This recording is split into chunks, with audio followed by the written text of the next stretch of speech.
Every single day, 20,000 people pass through an area smaller than a shopping mall. Not to shop, but to visit the smallest country on Earth.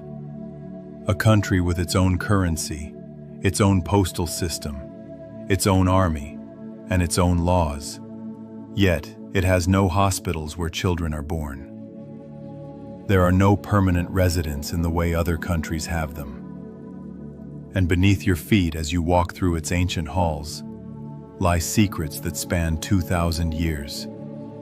Documents that have never been seen by outsiders. Artifacts that predate Christianity itself. And mysteries that may never be fully revealed. The Vatican is not just a place. It's a threshold between the earthly and the eternal. Between history and faith. Between what we know and what we can only imagine. If you're new here, welcome. This is the Sleepy Facts channel, a space where curiosity meets calm, where knowledge becomes a gentle companion as you drift toward rest. We explore the world's most fascinating subjects in a way that engages your mind while soothing your thoughts. Perfect for those quiet hours when you want to learn something profound without the noise and urgency of the everyday world. If you find value in these journeys, I'd be grateful if you'd subscribe and turn on notifications. It helps us continue creating these long-form explorations, and it means you'll never miss another deep dive into the subjects that make our universe so endlessly intriguing. Tonight, we're entering the Vatican, not as tourists rushing through with cameras, but as patient observers, discovering the layers of history, art, power, and mystery contained within 110 acres in the heart of Rome. As you settle in and listen, let yourself be carried into this exploration of one of the world's most extraordinary places, where every stone has a story, and every corridor holds centuries of human experience. The Vatican City-State, established in its current form in 1929, is the world's smallest independent nation-state, covering just 0.17 square miles. To put that in perspective, it's roughly 1/8 the size of Central Park in New York City. Yet, within this tiny territory exists a complete sovereign nation with its own government, economy, military, postal system, radio station, and even a railway station with 300 meters of track, the shortest national railway system in the world.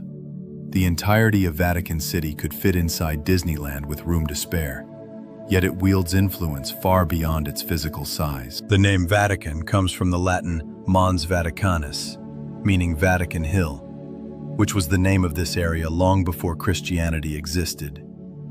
In ancient Roman times, this was actually considered a somewhat undesirable location.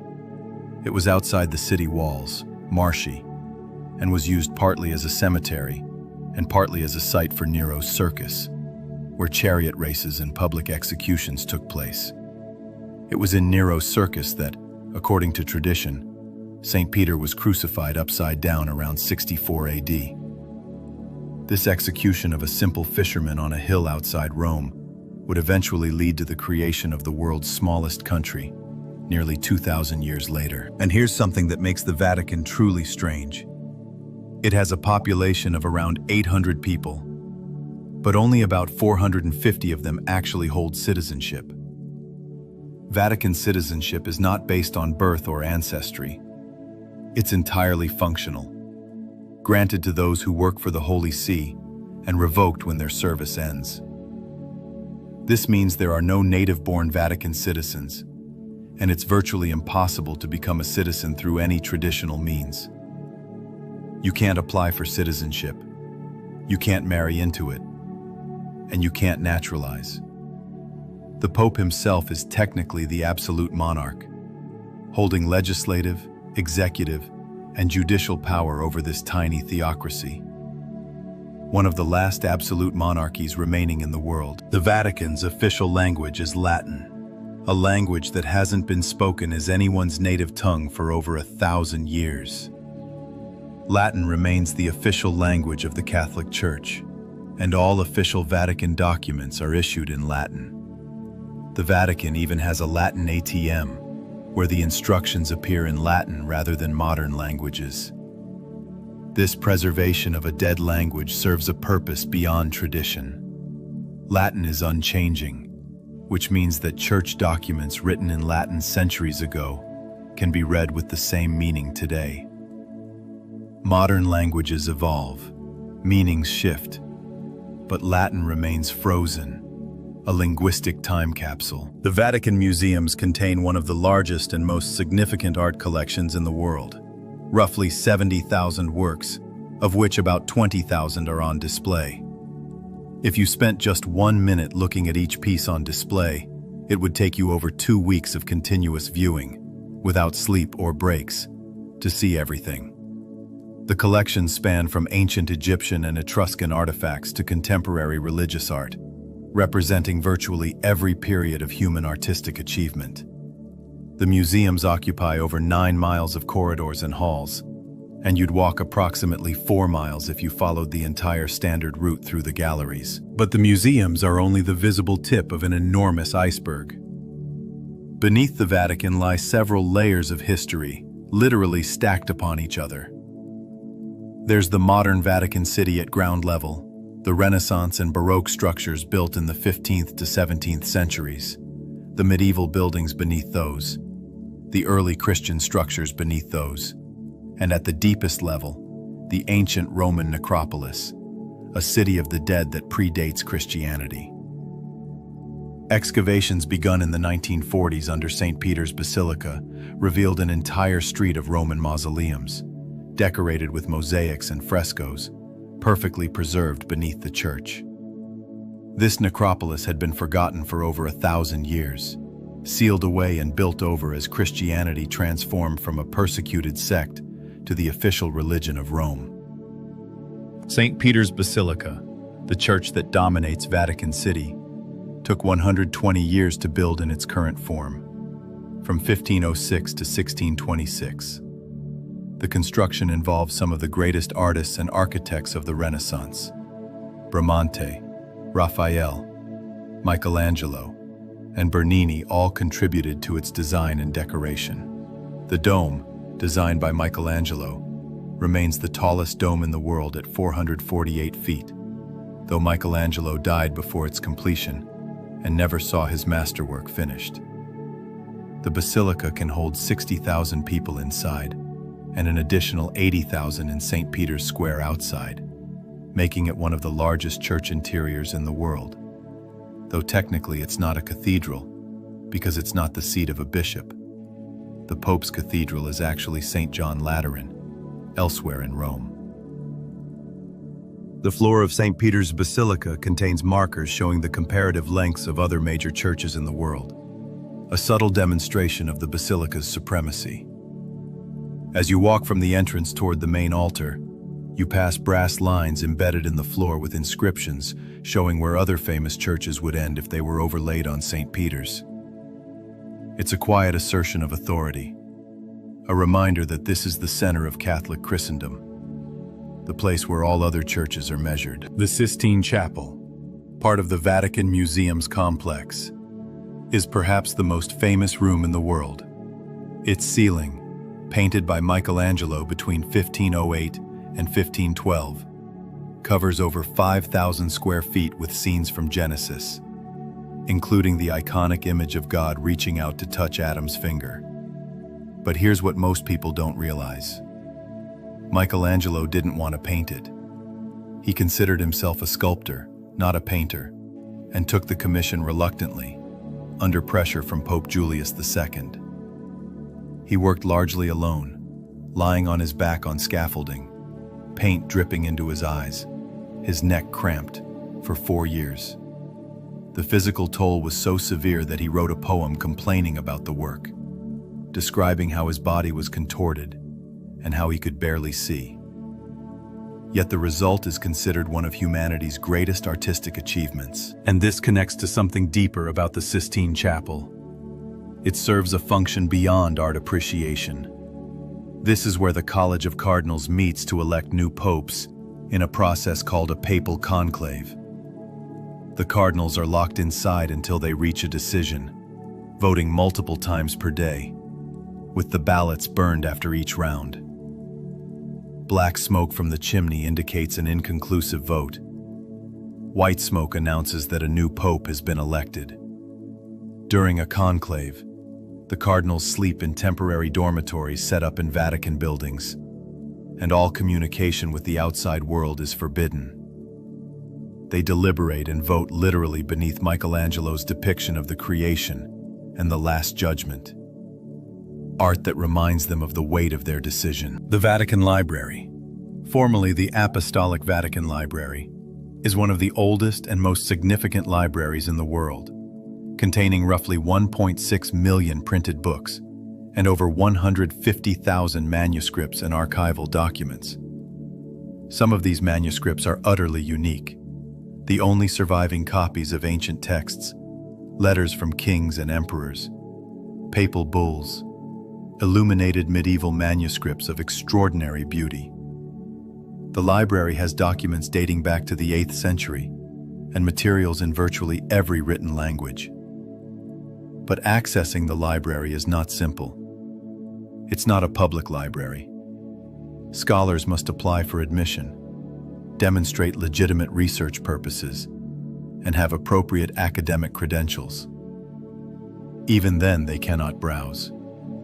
They must know what they want to see, request it specifically, and wait for it to be retrieved from the stacks. Which brings us to one of the Vatican's most intriguing aspects: the Vatican's secret archives.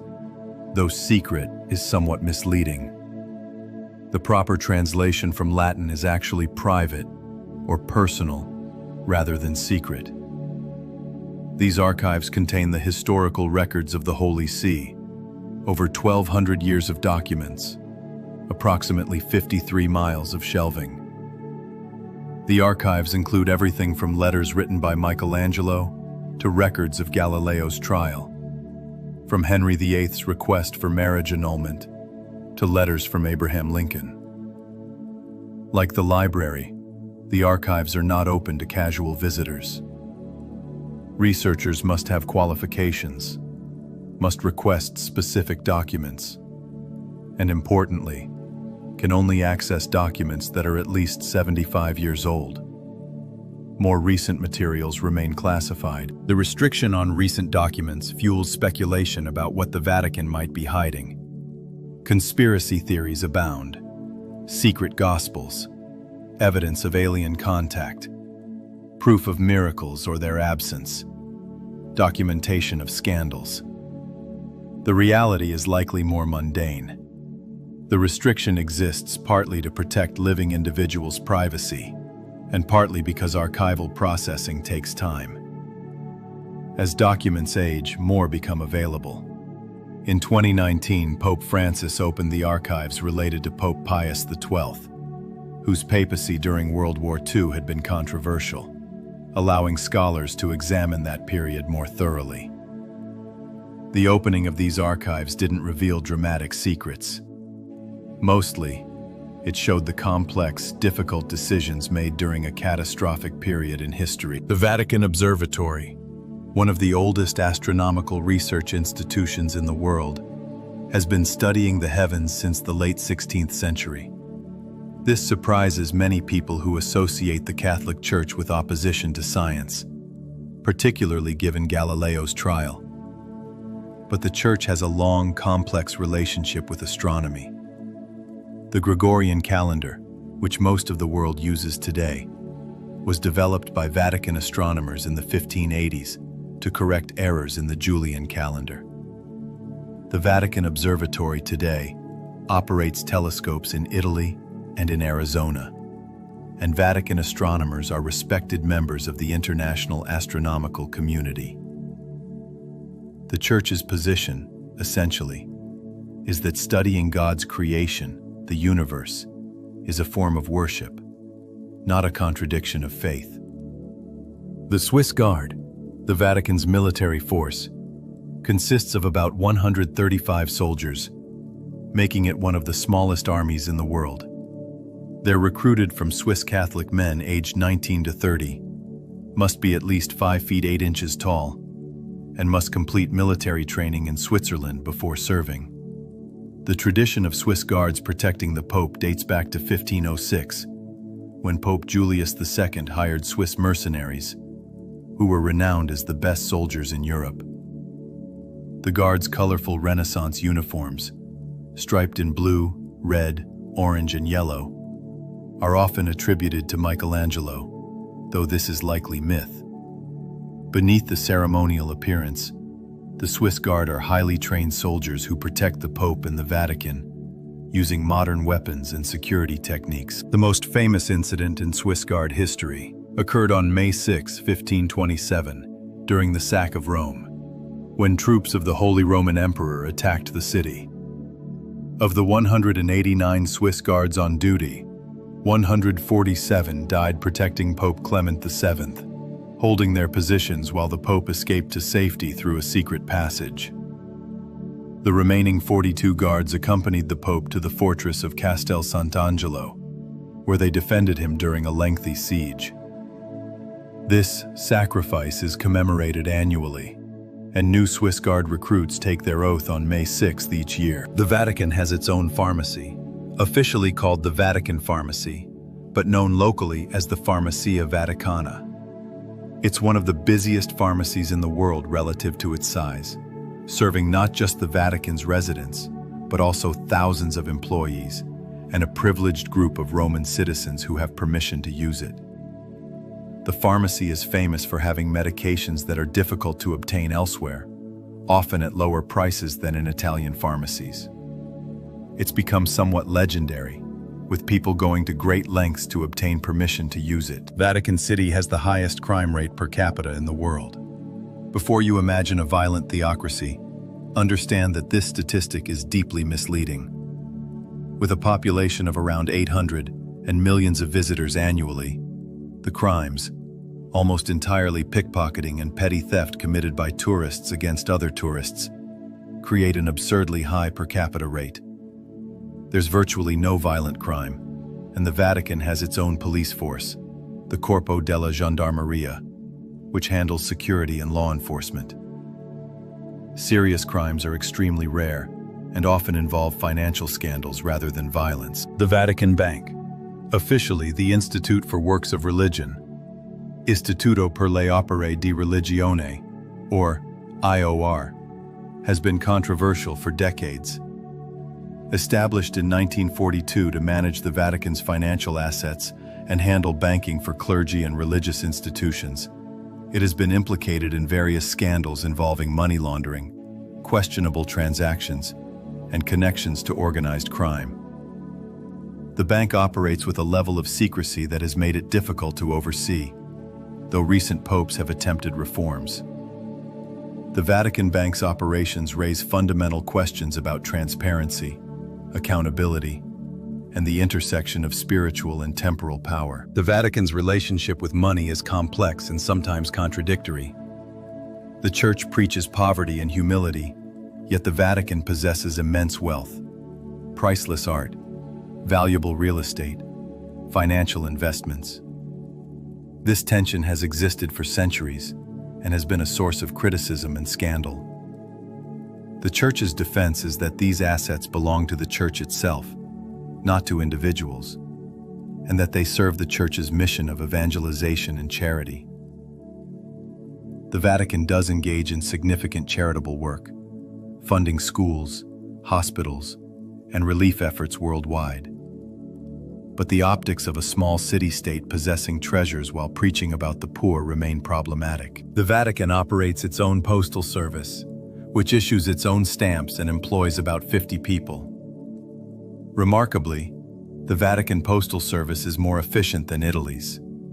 Letters mailed from Vatican City generally arrive faster than those mailed from Rome, even though Vatican letters also go through the Italian postal system. Vatican stamps are popular with collectors and are actually a small but significant source of revenue for the city-state. The Vatican also operates its own telecommunications system, its own internet domain, .va, and its own media operations, including Vatican Radio and Vatican News. The Vatican's power extends far beyond its physical borders, through a vast network of diplomatic relationships. The Holy See, which is the ecclesiastical jurisdiction of the Catholic Church in Rome, maintains diplomatic relations with 183 countries and is a permanent observer at the United Nations. This is distinct from Vatican City State itself. The Holy See is the sovereign entity that conducts diplomacy, while Vatican City is the territorial base. This diplomatic presence means the Pope can influence international affairs, mediate conflicts, and advocate for positions on war, poverty, human rights, and environmental issues. Papal nuncios, the equivalent of ambassadors, serve in countries worldwide, giving the Church intelligence-gathering capabilities and diplomatic influence that rivals many larger nations. The process of electing a new pope, the papal conclave, is shrouded in ritual and secrecy that stretches back centuries. When a pope dies or resigns, which is extraordinarily rare, Pope Benedict XVI's resignation in 2013 was the first in nearly 600 years. The College of Cardinals must convene within 15 to 20 days. Cardinals under the age of 80 are eligible to vote, and they gather in the Sistine Chapel, where they're literally locked in. The word conclave comes from the Latin cum clave, meaning with a key. During deliberations, the cardinals are forbidden from communicating with the outside world. No phones, no internet, no letters. They vote up to 4 times per day until someone receives a 2/3 majority. The longest conclave in history lasted nearly 3 years, from 1268 to 1271, when the cardinals couldn't agree and the local authorities eventually locked them in a building and threatened to starve them until they chose a pope. The ballots in a papal conclave are carefully designed to preserve secrecy. Each cardinal writes his choice on a paper ballot, then walks to the altar and places it in a chalice while swearing an oath. After all votes are cast, 3 cardinals count the ballots while the others watch. If no candidate has achieved 2/3 majority, the ballots are burned, along with chemicals that produce black smoke. When a pope is elected, the ballots are burned with different chemicals that produce white smoke, and bells are rung to signal to the waiting crowds in St. Peter's Square that the church has a new leader. The senior cardinal deacon then appears on the balcony and announces, "Habemus Papam," we have a pope, followed by the new pope's chosen name. The papal apartments where the pope lives are surprisingly modest given the Vatican's grandeur. Recent popes have chosen not to live in the traditional papal apartments in the Apostolic Palace, which are quite lavish, opting instead for simpler accommodations. Pope Francis lives in a 2-room suite in the Vatican guest house, Casa Santa Marta, preferring this to the isolation of the official papal residence. This choice reflects a broader tension in the modern church between its historical wealth and power, and contemporary calls for simplicity and humility. The Vatican's gardens cover more than half of the city-state's territory, about 57 acres. These gardens are meticulously maintained by a team of gardeners and contain fountains, sculptures, grottos, and specimens of plants from around the world. The gardens have existed in various forms for over 7 centuries, serving as places of meditation and retreat for popes. Access is highly restricted. Visitors must book special tours weeks or months in advance. Walking through the gardens is like stepping into a living museum, where Renaissance fountains stand among ancient trees, where medieval walls frame views of St. Peter's Dome, where the modern world feels very far away despite being in the heart of Rome. The Vatican's neutrality during World War II remains one of the most controversial periods in church history. Pope Pius XII chose not to explicitly condemn Nazi Germany, a decision that has been debated by historians and theologians for decades. The Church's defenders argue that quiet diplomacy saved more lives than public condemnation would have. that the Pope worked behind the scenes to hide Jews and others fleeing persecution, and that speaking out would have triggered even worse Nazi violence against Catholics and Jews. Critics argue that moral leadership required public denunciation of evil, that silence enabled the Holocaust, and that the Church prioritized its own institutional interests over moral clarity. The opening of Vatican archives related to this period has not settled the debate. The reality appears to be complex, involving difficult choices made in catastrophic circumstances, choices that continue to haunt the Church's moral authority. The Vatican's architecture represents a journey through Western artistic history, layer upon layer. The oldest surviving structures date to the 4th century, when Emperor Constantine built the original St. Peter's Basilica over the presumed tomb of St. Peter. That church stood for over 1,000 years, until it was demolished in the early 16th century to make way for the new basilica. Medieval towers and walls still exist, incorporated into later construction. The Renaissance left its mark through the work of Bramante, Raphael, and Michelangelo. The Baroque period added Bernini's magnificent colonnade, embracing St. Peter's Square, and his bronze baldachin over the main altar inside the basilica. Later periods contributed their own elements, creating an architectural palimpsest, where centuries of building and renovation have created something that belongs to no single era, but represents the entire span of Christian art and architecture. Michelangelo's Pietà, housed in St. Peter's Basilica, is the only work the artist ever signed. Created when he was just 24 years old, it depicts Mary holding the body of Jesus after the crucifixion. The sculpture is famous for its technical mastery, the way the marble captures the texture of fabric, the anatomy of Christ's body, the expression of Mary's face, and for its emotional power. But it's also famous for an act of vandalism. In 1972, a mentally disturbed man attacked the sculpture with a hammer, striking Mary's face and breaking off pieces of her nose, eyelid, and arm. The sculpture was painstakingly restored over several months, using marble dust from the original block to fill the gaps. Since then, it has been protected behind bulletproof glass, creating a barrier between viewers and one of humanity's greatest artistic achievements. The Vatican's role in preserving knowledge during the Middle Ages is often overshadowed by later conflicts between church and science, but it's significant nonetheless.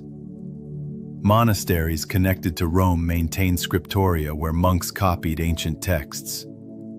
Greek and Roman philosophical works, scientific treatises, historical documents, preserving them through centuries of upheaval.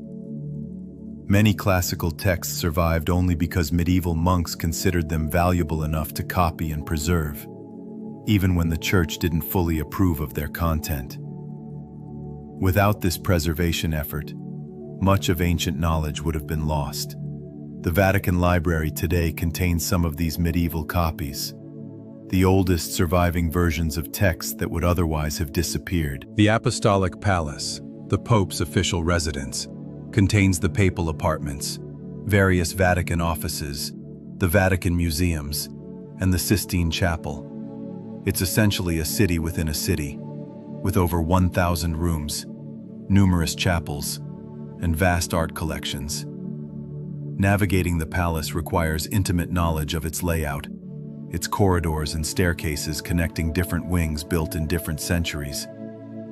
Vatican employees spend their careers learning the geography of this labyrinthine structure, where a wrong turn might lead you into a priceless gallery or a restricted administrative office. The Vatican's relationship with science improved dramatically after the Church's mishandling of Galileo's heliocentric theory, for which the Church formally apologized in 1992.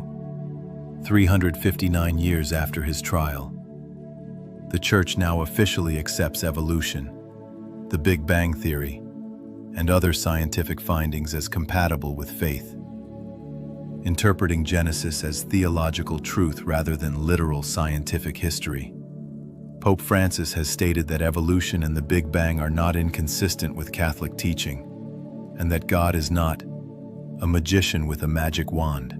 This reconciliation between faith and science represents centuries of gradual theological evolution, though tensions remain in some areas, particularly regarding reproductive technologies and medical ethics. The Vatican's art restoration efforts represent some of the most sophisticated conservation work in the world. The restoration of the Sistine Chapel ceiling in the 1980s and 1990s was particularly controversial. Restorers removed centuries of accumulated grime, candle smoke, and previous restoration attempts, revealing vibrant colors that shocked many who were accustomed to the ceiling's darker appearance. Critics argued that too much was removed, that the restorers had erased Michelangelo's final touches. Defenders insisted that they had revealed Michelangelo's true vision, obscured for centuries. The debate highlighted fundamental questions about restoration. Are we preserving the artist's original work, or the work is modified by time? Is patina damage or history? These questions have no easy answers. The Vatican Radio, founded in 1931, was the first broadcast made by a sovereign entity. Guglielmo Marconi, the inventor of radio, personally designed and built the original transmitter, and Pope Pius XI made the first broadcast, speaking in Latin to the world. Vatican Radio now broadcasts in over 40 languages, providing news, religious programming, and papal addresses to audiences worldwide. It represents the Church's embrace of modern communication technology, a pattern repeated with each new medium: television, internet, social media. The Vatican maintains an active presence across digital platforms, adapting centuries-old messages to contemporary media. The Swiss Guard's training includes not just ceremonial duties, but modern security techniques, martial arts, and weapons training. While tourists see them standing in colorful uniforms with ceremonial halberds, they're also trained in counterterrorism, close protection, and crisis response. After the 1981 assassination attempt on Pope John Paul II, security was dramatically enhanced.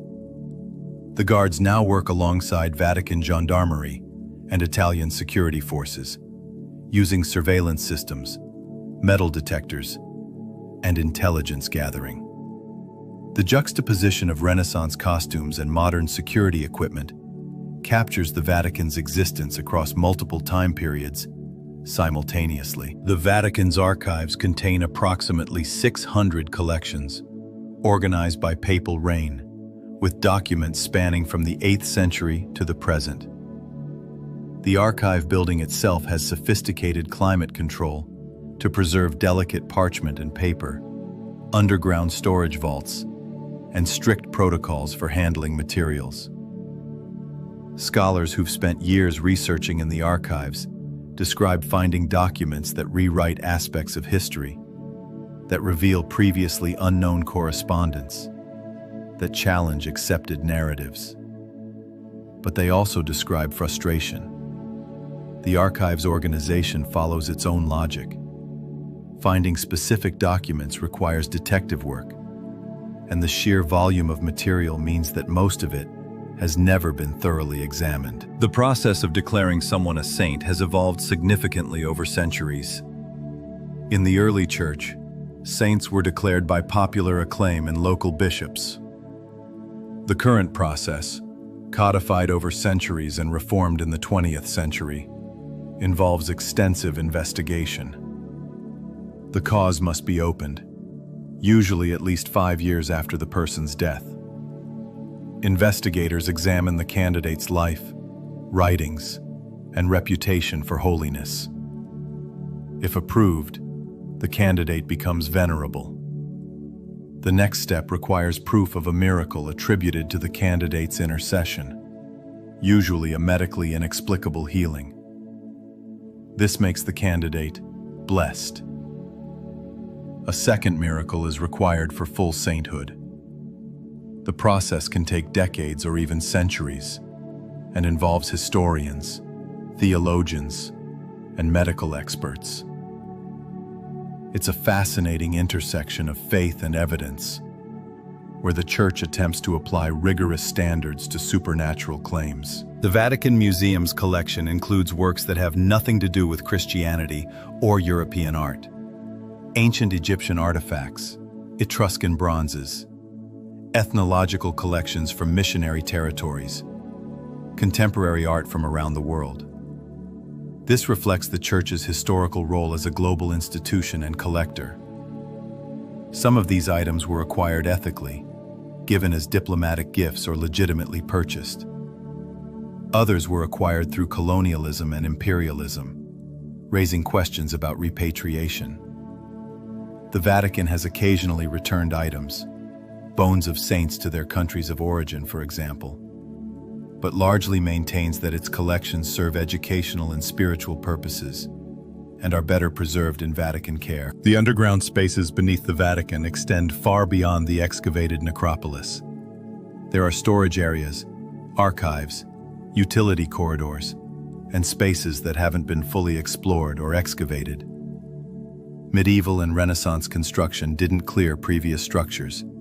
Builders often just built on top of existing buildings, filling in lower levels and using them as foundations. This means there are likely forgotten rooms, sealed chambers, and buried structures throughout Vatican City. Archaeological investigation continues, carefully exploring these spaces without disturbing the structures above. Each excavation reveals new layers of history, new connections between past and present. The Vatican museums attract approximately 6 to 7 million visitors annually, making them one of the most visited museums in the world. On peak days during tourist season, over 30,000 people pass through. The Sistine Chapel, the final stop on most museum tours, can hold about 2,000 people at once and operates almost like a transit station. Visitors flow in, look up at the ceiling, and flow out, often spending just minutes in this extraordinary space. Guards constantly tell visitors to be quiet and not to take photographs, fighting a losing battle against the crowds. The experience of viewing great art in such crowds bears little resemblance to contemplative appreciation. It's more like witnessing famous works while being carried along by human current. The Vatican's influence on art history extends beyond its own collections. For centuries, studying in Rome and viewing Vatican art was essential for any serious artist. The city became a pilgrimage site for artists as much as for religious faithful. Artists from across Europe traveled to Rome to study ancient sculptures, Renaissance paintings, and Baroque architecture. They sketched, copied, and absorbed influences that they carried back to their home countries. The Vatican's art collection effectively became a textbook for Western art, influencing aesthetic standards, techniques, and subject matter for generations. The Vatican's newspaper, L'Osservatore Romano, has been publishing since 1861 and represents the Holy See's official voice on world events. Published daily in Italian and weekly in several other languages, it provides the Church's perspective on everything from international conflicts to scientific discoveries to cultural trends. Reading through decades of L'Osservatore Romano is like watching the Church navigate modernity, sometimes embracing change, sometimes resisting it, always trying to maintain relevance while preserving tradition. The newspaper has broken major stories, including being the first to report Pope John Paul II's assassination attempt, and serves as a historical record of how the Church has responded to nearly 2 centuries of rapidly accelerating change. The papal tiara, also known as the triregnum, is a 3-tiered crown that symbolized the Pope's authority as Father of Kings, Governor of the world, and Vicar of Christ. Popes wore it during coronations for centuries, but Pope Paul VI was the last pope crowned with it in 1963. He later sold his tiara and donated the proceeds to the poor, and subsequent popes have refused coronation, choosing instead a simpler inauguration mass. The tiara still appears on the Vatican's coat of arms, a symbol of authority that popes no longer physically wear, representing the tension between historical grandeur and contemporary calls for papal humility. The Passetto di Borgo, a secret elevated passage connecting the Vatican to the Castel Sant'Angelo fortress, about half a mile away, was built in 1277. This corridor has served as an escape route for popes in danger, most famously when Pope Clement VII fled through it during the 1527 sack of Rome, while the Swiss Guard fought and died below. The passage is approximately 2,600 feet long, with fortified walls and small windows. Today it's rarely open to visitors, but it remains a functioning passageway, a physical connection between Vatican City and Rome that represents how the spiritual and temporal powers have always been intertwined, sometimes in conflict, sometimes in mutual protection. The Vatican's relationship with money extends to currency as well. Vatican City uses the euro, despite not being part of the European Union. Through an agreement with the EU, the Vatican can mint a limited number of euro coins with Vatican-specific designs on one side. These coins are legal tender throughout the Eurozone, but are immediately collected by numismatists, making them rare in actual circulation. The Vatican also issues its own euro coins and commemorative coins, which generate revenue from collectors worldwide. Before the euro, the Vatican used Italian lira, but also issued its own Vatican lira coins. The position of Pope carries immense symbolic power, but also immense practical limitations. The Pope is absolute monarch of Vatican City, but has no army to enforce his will beyond its borders. No natural resources, no economic power base. His influence derives entirely from moral authority and the loyalty of over 1 billion Catholics worldwide. This makes the papacy perhaps the purest form of soft power. Influence without coercion. Authority granted rather than seized. When popes speak on matters of war, poverty, or justice, world leaders listen. Not because they must, but because millions of people care what the Pope says. This influence has been used in various ways throughout history, sometimes for peace and justice, sometimes to preserve institutional power and privilege. The Vatican Museum's Raphael Rooms, 4 chambers painted by Raphael in his workshop between 1508 and 1524, represent some of the finest Renaissance art outside the Sistine Chapel. These were Pope Julius II's private apartments, and Raphael covered the walls and ceilings with frescoes depicting theological and philosophical themes. The School of Athens, showing Plato, Aristotle, and other ancient philosophers, occupies an entire wall and is considered one of the perfect embodiments of Renaissance humanism, the integration of classical wisdom and Christian faith. Raphael was just 25 when he began this work, hired to compete with the slightly older Michelangelo, who was painting the Sistine ceiling nearby. The two artists apparently disliked each other intensely, but their rivalry pushed both to create some of humanity's greatest art. The papal blessing, Urbi et Orbi, to the city and to the world, is given by the Pope from the balcony of St. Peter's Basilica on special occasions, particularly Christmas and Easter, and immediately after a new pope is elected. This blessing carries special significance in Catholic theology. It provides plenary indulgence, essentially full remission of temporal punishment for sins. The blessing is given in Latin, and the Pope typically delivers a message before the blessing, addressing contemporary issues, calling for peace, remembering the suffering. Hundreds of thousands gather in St. Peter's Square to receive the blessing in person, while millions watch on television or online. making it one of the few remaining rituals where a single person addresses a significant percentage of humanity simultaneously. The Vatican's legal system is unique, based primarily on canon law, the internal legal system of the Catholic Church, but also incorporating Italian law by reference for most civil and criminal matters. The Vatican has its own courts and jail, though serious criminals are typically transferred to Italian custody. Vatican City's crime rate statistic we mentioned earlier conceals an important truth. Actual trials in Vatican courts are extremely rare, typically involving financial crimes or violations of church law, rather than conventional crimes. The last execution in Vatican City occurred in 1870, before the current state existed, and capital punishment was officially abolished from Vatican law in 1969. The Vatican's archives contain documents related to some of history's most controversial events: the Crusades, the Inquisition, the trial of Galileo, relations with Nazi Germany and Fascist Italy, financial scandals. Researchers who've examined these materials sometimes find the Church more culpable than official histories acknowledge, sometimes find more nuance than popular narratives allow.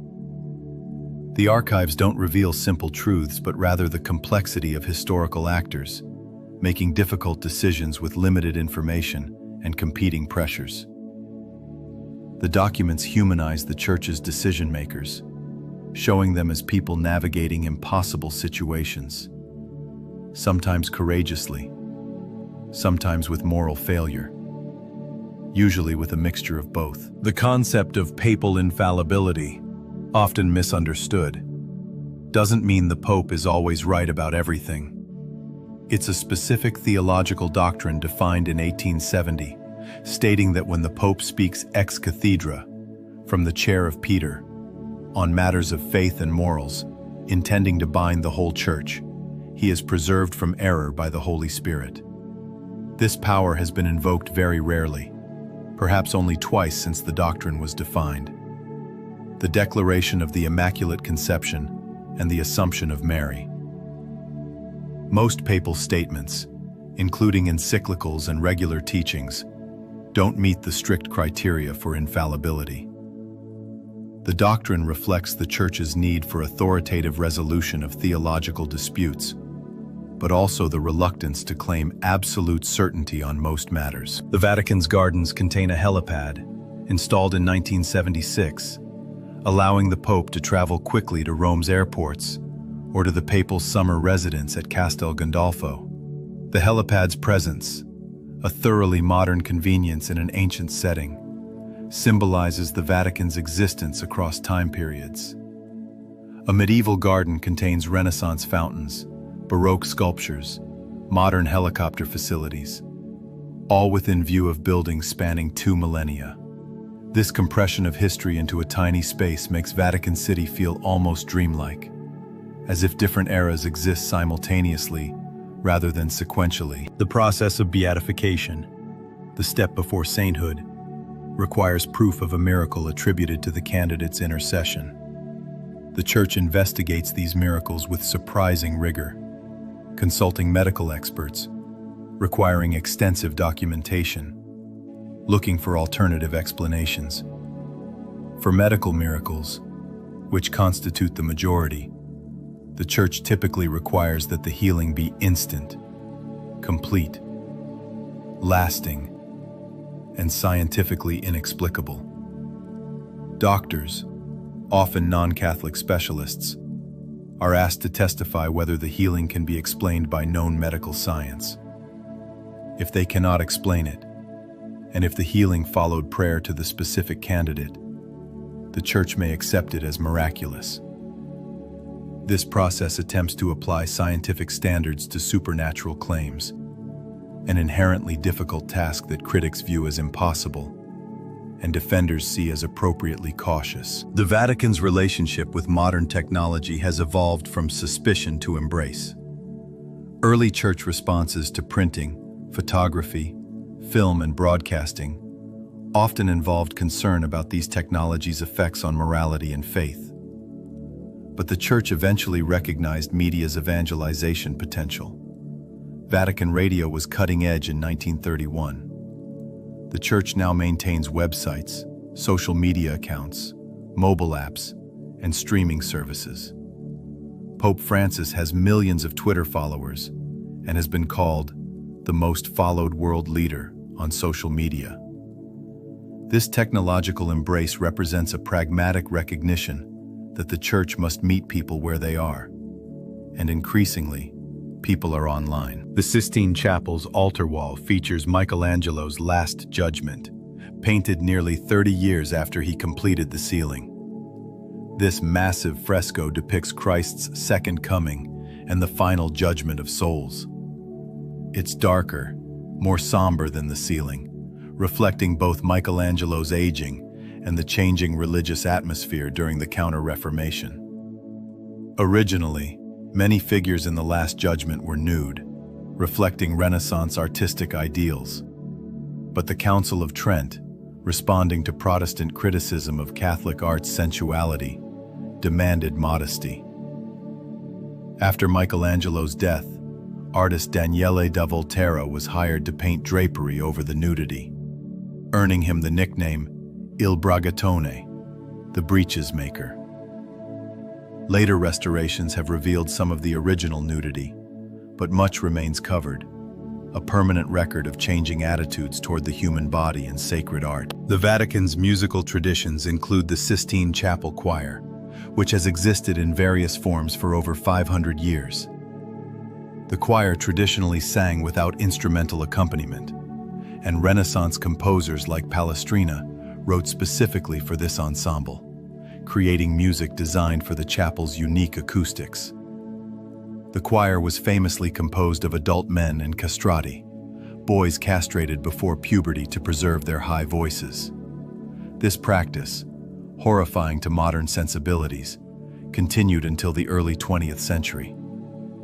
The last castrato in the Sistine Chapel Choir, Alessandro Moreschi, died in 1922, and recordings of his voice exist, a haunting remnant of a practice that served beauty at terrible human cost. The Vatican's coins and stamps, beyond their practical function, serve as miniature artistic and propaganda statements.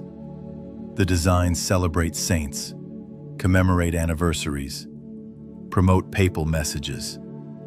Collectors worldwide follow Vatican numismatics and philately, creating a community of people deeply engaged with Catholic imagery and symbolism, whether or not they're Catholic themselves. These tiny pieces of art and metal circulate far beyond Vatican walls, carrying the Church's imagery and messages into homes and collections globally, a form of soft cultural influence that's easy to overlook, but collectively significant. The Papal Apartment's artwork includes pieces by some of history's greatest artists, hung in rooms where the Pope lives and works. Imagine eating breakfast surrounded by Renaissance masterpieces, walking through corridors with frescoes that museums would treasure, conducting meetings in rooms where every surface represents artistic genius. This immersion in beauty reflects a theological position. Beauty points toward the divine. Art can be prayer. Creating beauty honors creation's creator, but it also creates a vast distance between the Pope's lived experience and that of ordinary Catholics. A disconnect that some modern popes have tried to reduce by choosing simpler accommodations. The Vatican's walls, built and rebuilt over centuries, have served both practical and symbolic functions. They protect the complex from invaders, but also separate sacred space from secular Rome. Walking along them reveals layers of construction: ancient Roman brickwork, medieval additions, Renaissance strengthening. In 1929, when the Lateran Treaty established Vatican City as an independent state, these walls became international borders, one of the few places where you can stand on one side in Italy and on the other in a different country, just steps apart. The walls don't just protect, they define, marking the boundary between the Church's spiritual authority and its tiny temporal domain. The Vatican's electrical system, water supply, and telecommunications infrastructure are all self-contained, independent from Rome's systems. Vatican City generates some of its own electricity through solar panels installed on the roof of the Paul VI Audience Hall, one of the largest solar energy installations in Europe when it was completed. The city-state has its own water supply from springs and wells, though it can connect to Rome's system if needed. This infrastructure independence is both practical and symbolic. The Vatican remains separate from Italy, capable of functioning even if relations with the Italian government deteriorated, though such a scenario is now highly unlikely. The canonization ceremonies, when someone is officially declared a saint, have become massive public events, particularly during the papacies of John Paul II and Francis, who have canonized saints at an unprecedented rate. These ceremonies in St. Peter's Square draw hundreds of thousands of pilgrims, often from the saint's home country. The atmosphere combines religious devotion, national pride, and celebration, as communities see one of their own elevated to official sainthood. The proliferation of saints in recent decades has been criticized as inflation. If everyone can become a saint, does sainthood lose meaning? Defenders argue that recognizing more diverse examples of holiness makes sainthood more accessible and inspiring to ordinary believers. The relationship between the Vatican and the Italian state, severed when Italian unification dissolved the Papal States in 1870, was finally repaired by the Lateran Treaty of 1929. For 59 years, popes considered themselves prisoners of the Vatican, refusing to leave the complex or acknowledge the Italian state. The treaty resolved this by creating Vatican City as an independent state, providing financial compensation for lost territories, and establishing Catholicism as Italy's state religion. This last provision later modified. The treaty was negotiated with Benito Mussolini's fascist government, a fact that complicates the Church's relationship with that period. The Pope gained independence, but at the cost of accommodating a dictator. The Vatican's role in World War II involved not just controversial neutrality, but also quiet resistance and rescue efforts. While Pope Pius XII did not publicly condemn Nazi atrocities in the explicit terms many wished, monasteries and convents throughout Rome and beyond sheltered thousands of Jews and political refugees. The Vatican itself harbored refugees within its walls. After the war, however, the Church also facilitated escape routes for some Nazi war criminals fleeing to South America, a shameful chapter that took decades to fully acknowledge. These contradictions, heroic rescues alongside enabling war criminals, reflect institutional complexity, competing priorities, and the moral failures that can occur even within organizations claiming moral authority. The College of Cardinals, the body that elects popes, has evolved significantly over the centuries. Originally, popes were elected by the clergy and people of Rome, a process prone to political manipulation and violence. The practice of cardinal electors was formalized over time, creating a smaller, more manageable electoral body. Today's college includes cardinals from around the world, reflecting Catholicism's global reach. However, the membership remains somewhat Eurocentric despite efforts at diversification. The college's composition influences what kind of person becomes pope. Electing from within their own ranks means the papacy typically goes to someone who spent decades in church hierarchy, someone who understands Vatican politics and theology deeply, but may be somewhat disconnected from ordinary believers' experiences. The papal coat of arms changes with each pope, combining personal symbols with traditional Catholic imagery. These heraldic designs appear on everything from official documents to Vatican City manhole covers.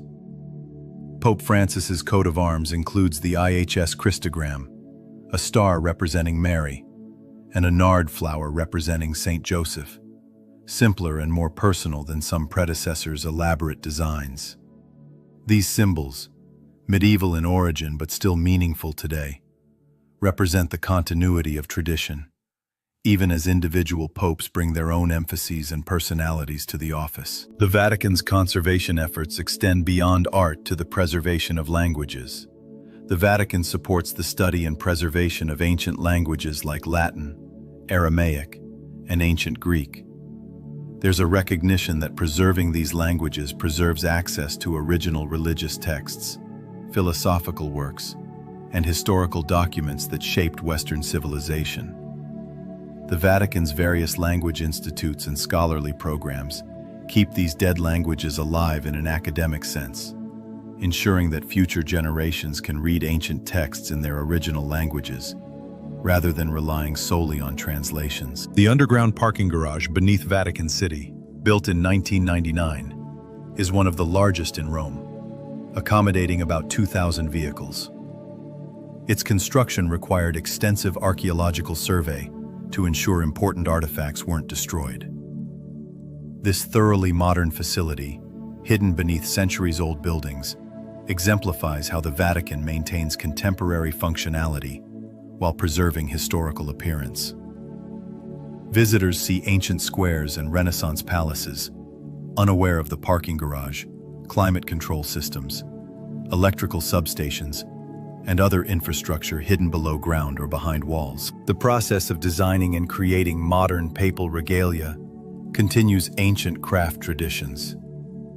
The papal ferula, the staff carried by the Pope during ceremonies, and the pallium, the woolen band worn over vestments, are created by skilled artisans using traditional methods. The pallium's wool comes from specific lambs blessed on the feast of St. Agnes, then woven and decorated with symbols. These objects, created with medieval techniques but designed for contemporary use, bridge past and present, connecting today's church to centuries of tradition through material culture. The Vatican's approach to contemporary art has been mixed, sometimes embracing modern aesthetics, sometimes preferring traditional forms. The collection of contemporary art, established by Pope Paul VI in 1973, includes works by Francis Bacon, Salvador Dali, Marc Chagall, and many others. These pieces often challenge comfortable religious aesthetics, presenting faith through modernist, expressionist, or abstract approaches.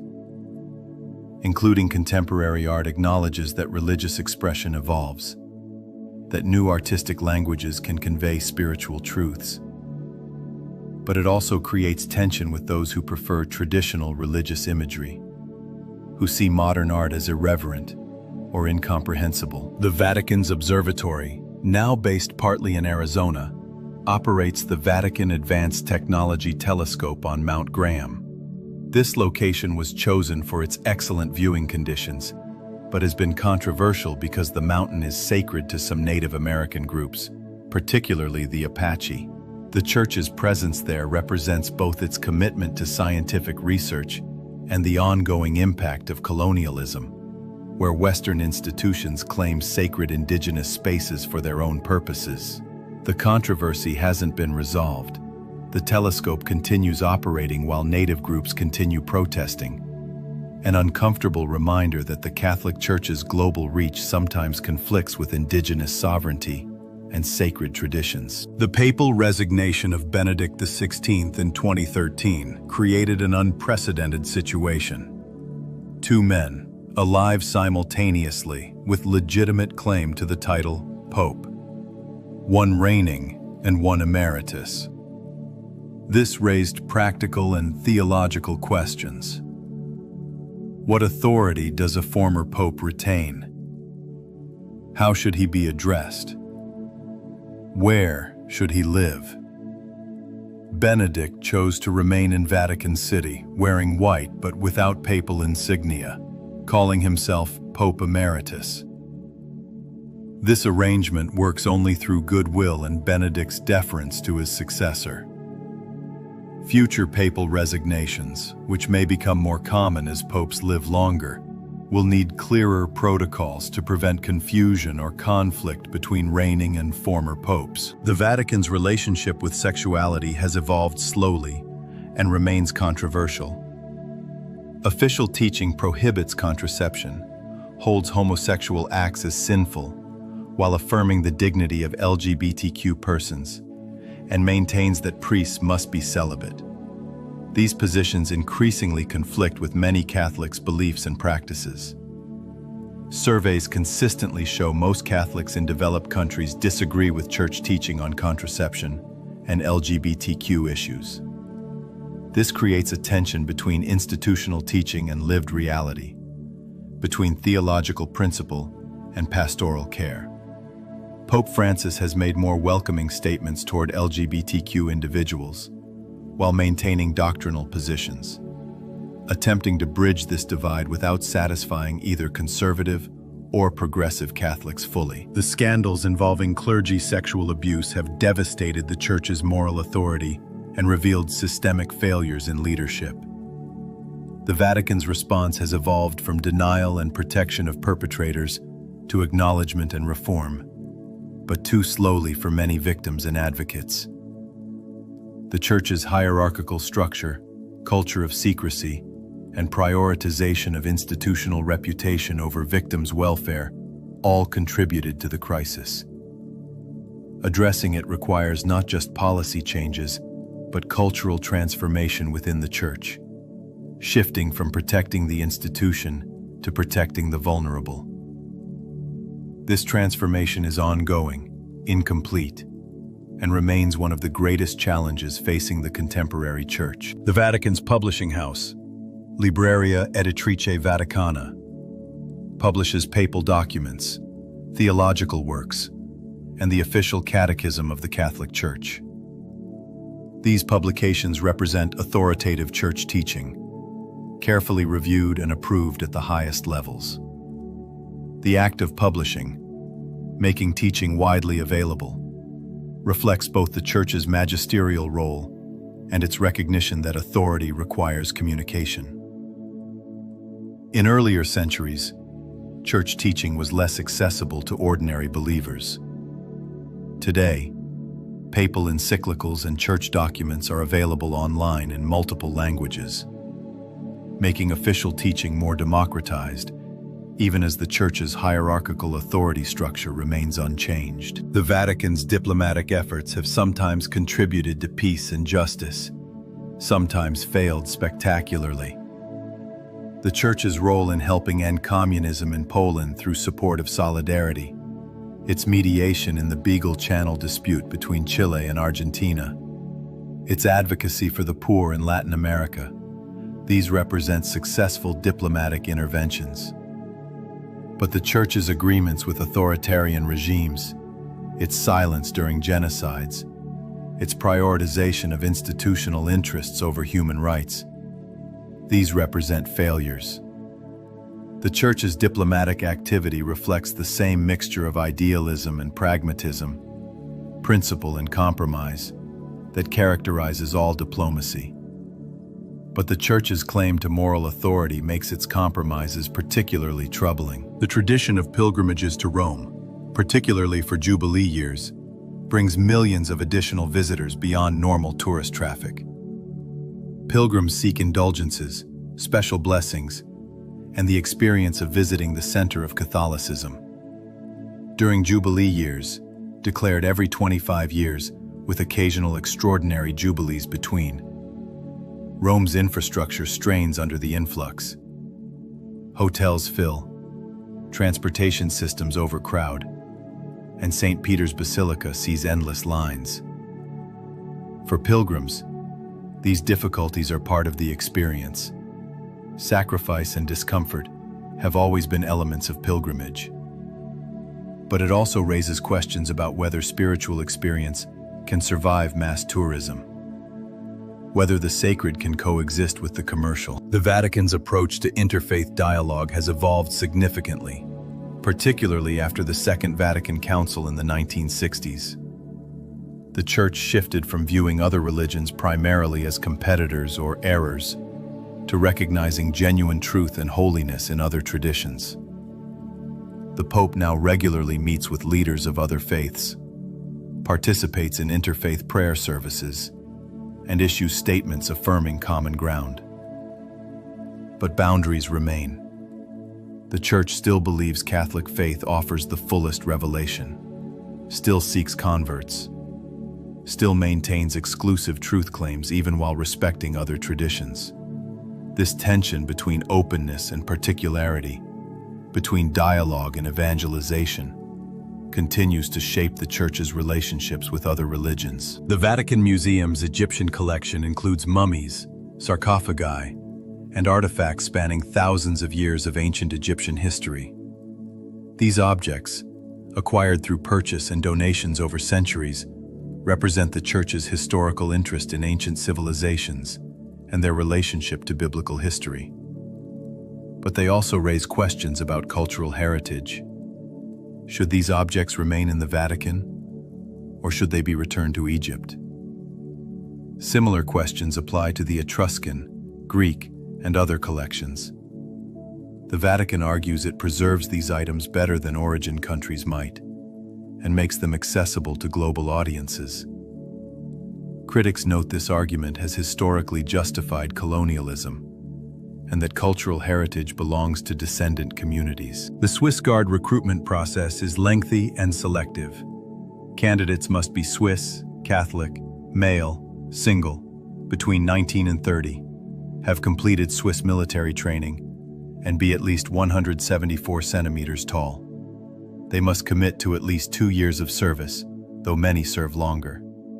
Training includes ceremonial drill, modern security techniques, first aid, and Swiss military protocol. The guards live in barracks within Vatican City, following a disciplined schedule of duties and training. It's a unique military service, defending a spiritual leader in the heart of a modern European city, blending Renaissance tradition with contemporary security needs. The Vatican's social teaching, developed particularly over the past 130 years through papal encyclicals and other documents, addresses economic justice, workers' rights, human dignity, and the common good. This body of teaching has influenced Catholic politicians and activists worldwide, providing theological grounding for efforts towards social justice. Documents like Rerum Novarum, 1891, which addressed workers' rights during industrialization, and Laudato Si, 2015, which addressed environmental crisis, demonstrate the Church attempting to apply ancient principles to contemporary challenges. This social teaching represents some of the Church's most progressive impulses, though implementation is inconsistent, and the Church's own practices don't always reflect these principles. The experience of visiting the Vatican varies dramatically depending on circumstances.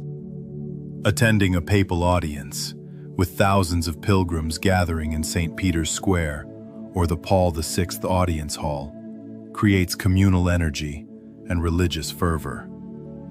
Visiting the museums during peak tourist season means crowds, lines, and rushed viewing. But attending a small mass in one of the Vatican's lesser-known churches, walking through the gardens on a special tour, or witnessing the Swiss Guard changing shifts in the early morning reveals different aspects. Quieter, more contemplative, less spectacular but perhaps more authentic. The Vatican's financial transparency has improved in recent years under pressure from both secular authorities and internal reform advocates. The city-state now publishes annual financial reports, undergoes external audits, and has implemented anti-money laundering protocols.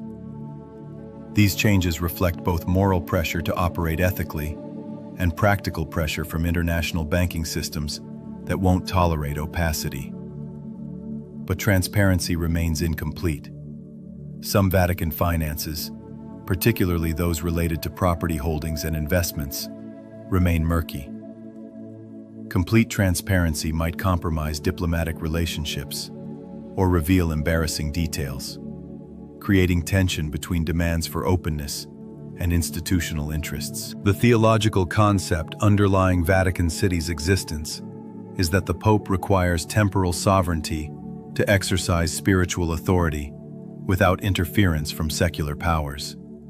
This principle, developed over centuries, justified the Papal State's existence and now justifies Vatican City. Without independent territory, the argument goes, the Pope would be subject to whatever country he resided in, potentially compromising his global spiritual leadership. Whether a physical state is actually necessary for this purpose is debatable. The Church functioned during periods without papal territory, but the arrangement provides visible sovereignty and diplomatic standing that reinforce the Pope's independence. The future of Vatican City is uncertain in some ways. As fewer people identify as Catholic in traditionally Catholic regions, as scandals diminish the Church's moral authority, as secularization progresses in developed countries, the Vatican's global influence may wane. Yet, the Church has survived 2 millennia, adapting to countless challenges. Vatican City will likely persist as long as the Catholic Church exists, in something like its current form, serving as the physical and symbolic center of a global institution. The buildings will be maintained, the art preserved, the traditions continued. But what the Vatican represents, whether spiritual authority, artistic heritage, historical curiosity, or anachronistic monarchy, will continue evolving as the world around it changes. The act of walking through St. Peter's Basilica, beneath Michelangelo's dome, past Bernini's baldachin, standing before the Pietà. These experiences affect believers and non-believers alike, though differently. For believers, these spaces and objects connect them to their faith's history, to saints and martyrs, to 2,000 years of Christianity. For non-believers, they represent extraordinary human achievement, artistic genius, historical significance. Both responses are valid. The Vatican contains multitudes. It's simultaneously a functioning city-state, the headquarters of a global religion, an art museum, a historical site, a symbol of power and faith and human ambition. As you drift towards sleep, carrying these images and facts with you, consider the layers we've explored. The ancient necropolis beneath the basilica, the Renaissance masterpieces covering walls and ceilings, the modern infrastructure hidden behind ancient facades, the spiritual significance overlaying political realities, the extraordinary wealth existing alongside calls for poverty and humility. The Vatican is a place of profound contradictions, where the sacred and the mundane intertwine, where 2,000 years of history exist in 110 acres, where the timeless and the temporal meet. If you found value in this exploration of the Vatican, in these hours of facts and reflections, I hope you'll subscribe to join us for future journeys. We'll continue exploring the world's most fascinating places and subjects, always with this same spirit of calm curiosity, always creating space for wonder and contemplation. There's so much more to discover together. For now, let these thoughts about the Vatican settle in your mind. The smallest country containing some of humanity's greatest achievements, the spiritual center of a religion practiced by over 1 billion people, the repository of art and artifacts and documents spanning millennia. Let yourself rest with these images of domes and corridors, gardens and museums, the Swiss Guard in their Renaissance uniforms and the Pope in his simple white cassock. All of it contained within walls that have stood for centuries and will stand for centuries more. Rest well. Good night.